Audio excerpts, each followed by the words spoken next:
नमस्कार। कल दिल्ली में कांग्रेस और समाजवादी पार्टी के नेताओं की बैठक हुई लोकसभा चुनाव में सीटों के बंटवारे को लेकर। लेकिन शाम को हुई ये बैठक कुल जमा 10-12 मिनट में खत्म हो गई। अब आप सोचिए 10-12 मिनट का समय तो एक कप चाय पीने भर के लिए भी पर्याप्त नहीं है, और उसमें उत्तर प्रदेश जैसा बड़ा सूबा जिसमें 80 लोकसभा की सीटें हो, जिसमें इस तरह के राजनीतिक समीकरण बन रहे हो, जहां भारतीय जनता पार्टी की सबसे बड़ी चुनौती हो, उस राज्य की राजनीतिक स्थितियों पर चर्चा के लिए बैठक हो, और वो बैठक कुल खत्म हो जाए 10 से 12 मिनट में। और बाद में पता लगा कि 12 तारीख को शाम को 4 बजे दिल्ली में फिर बैठक होगी, कांग्रेस और सपा फिर बैठेंगी। अब इसके बाद पड़ताल शुरू हुई ये पता करने की कि आखिर इस बैठक में 10-12 मिनट में भी क्या हो रहा। तो खबर ये आ रही है कि समाजवादी पार्टी ने अपनी तरफ से फिर साफ किया कांग्रेस को कि उत्तर प्रदेश में सपा, कांग्रेस और आरएलडी यही गठबंधन मान्य होगा। इसमें चौथे साझेदार की एंट्री यानी बसपा का प्रवेश निषेध। समाजवादी पार्टी की ओर से प्रोफेसर रामगोपाल यादव थे और उनके साथ जावेद थे।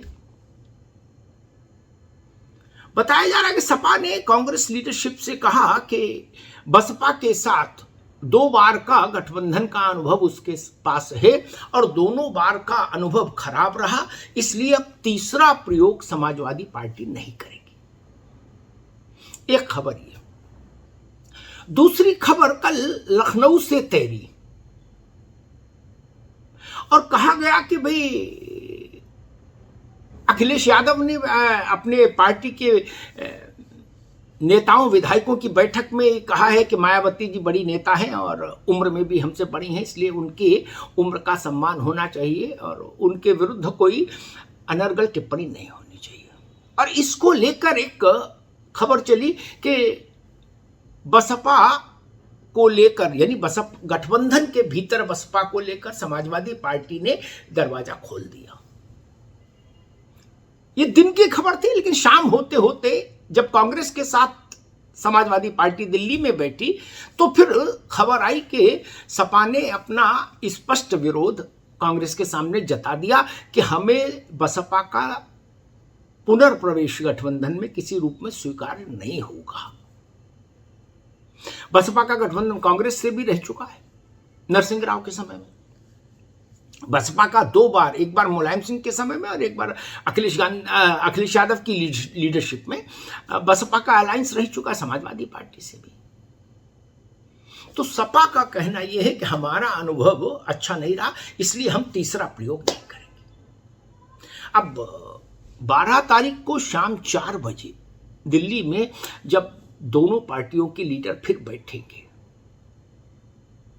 तो लगता है ये तस्वीर साफ हो जाएगी कि उत्तर प्रदेश में सीटों का बंटवारा कैसे होगा एक, और ये भी साफ हो जाएगा कि क्या इस गठबंधन में किसी तरीके से बसपा के प्रवेश के लिए कोई खिड़की, कोई दरवाजा, कोई रोशनदान खुल रहा है या नहीं। अभी तक की जो जानकारी है वो बता रही है कि समाजवादी पार्टी अपने इस स्टैंड पर कायम है कि उत्तर प्रदेश में अलायंस सपा, कांग्रेस और आरएलडी यही 3 पार्टियों के बीच में होगा। चौथी पार्टी सपा को मंजूर नहीं।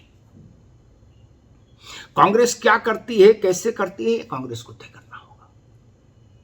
अब चूंकि उत्तर प्रदेश में बड़ी से समाजवादी पार्टी की है और समाजवादी पार्टी का कोई बाहर कहीं किसी राज्य में कोई स्टेक है नहीं जिसकी चिंता में वो उत्तर प्रदेश में कांग्रेस को वेटेज दे। सोचिए, ये भी होता है कि किसी दूसरे राज्य के समीकरण को ध्यान में रखकर आप किसी दूसरे राज्य में किसी पार्टी को महत्व देने को बाध्य हो जाए। सपा ऐसी किसी बाध्यता से मुक्त है। उत्तर प्रदेश के बाहर उसका कोई लेना देना नहीं कहीं। इसलिए कांग्रेस पार्टी को वो वेटेज दे किसी कारण से ये संभव नहीं लग रहा। हालांकि राजनीति संभावनाओं का खेल है, कल क्या होगा ये तो परिस्थितियों पर निर्भर करेगा, कल की क्या परिस्थिति होंगी, लेकिन आज की तारीख में स्थिति ये है।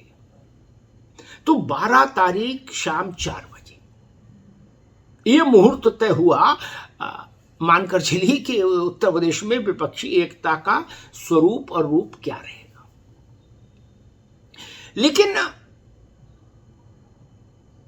एक और भी महत्वपूर्ण चीज है, समाजवादी पार्टी, बसपा और कांग्रेस, इन तीनों दलों के अगर आप संदर्भ में सोचें तो आप देखेंगे कि अगर कोई भी ऐसा गठबंधन होता है जिसमें बसपा भी शामिल होती है तो सबसे बड़ी कुर्सी बसपा लेगी। मायावती ऐसे किसी मंच पर नहीं जा सकती जिसमें उनकी कुर्सी भले ही 1 इंच ही सही बाकी कुर्सियों से ऊंची ना हो, ऐसे किसी मंच पर वो नहीं जाएंगी। अब सवाल ये है कि अखिलेश यादव एक बार वो कुर्सी मायावती को दे चुके 19 में, क्या इस बार फिर वैसे ही रहेगा? और मायावती अगर अलायंस में आएंगी तो फिर वो देश के बाकी राज्यों में भी कांग्रेस से कुछ चाहेंगी, क्योंकि देश के करीब दर्जन भर राज्य ऐसे हैं जहां कुछ ना कुछ बसपा का थोड़ा बहुत जनाधार है, उनमें भी मायावती हिस्सेदारी चाहेंगी। जब आम आदमी पार्टी गुजरात और राजस्थान और गोवा में अपने लिए सीटें मांग रही है कांग्रेस से, तो बसपा तो फिर बसपा है। तो इसलिए बहुत सारे पेच हैं, बहुत सारे उलझने हैं अभी। लेकिन उत्तर प्रदेश में भारतीय जनता पार्टी की जो स्थिति है, एक मजबूत धरातल जो उसके पास है, तो भाजपा से लड़ने के लिए विपक्ष में जो एकजुटता और जो जिसको कहना चाहिए मुकम्मल तैयारियों के साथ नजर आना चाहिए था विपक्ष को, वैसा अभी नहीं लग रहा। अभी तो यही तय नहीं हो पा रहा है कि गठबंधन में कौन रहेगा कौन नहीं रहेगा, और यह भी तय नहीं हो पा रहा कि जो गठबंधन अभी है सपा, कांग्रेस और आरएलडी, उसमें कौन कितनी सीटें लड़ेगा। अब सूर्य के उत्तरायण की प्रतीक्षा है शायद सबको। अखिलेश यादव ने अभी 2 दिन पहले कहा भी था कि सूर्य को उत्तरायण में आने दीजिए, सारी चीजें हल हो जाएंगी, सारी चीजें सुलझ जाएंगी।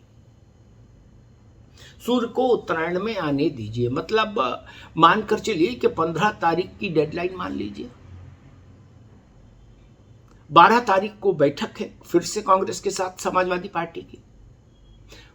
उम्मीद है कि शायद उस बैठक में आरएलडी भी शामिल हो, क्योंकि कल की बैठक में राष्ट्रीय लोकदल का कोई प्रतिनिधि शामिल नहीं था, न जयंत चौधरी न उनकी तरफ से कोई व्यक्ति।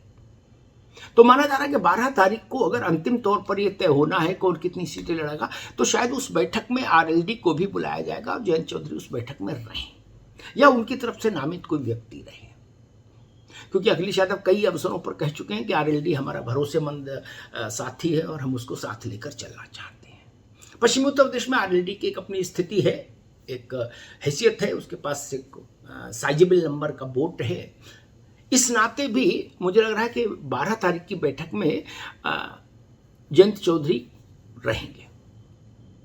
तो कुल मिला के तस्वीर ये अभी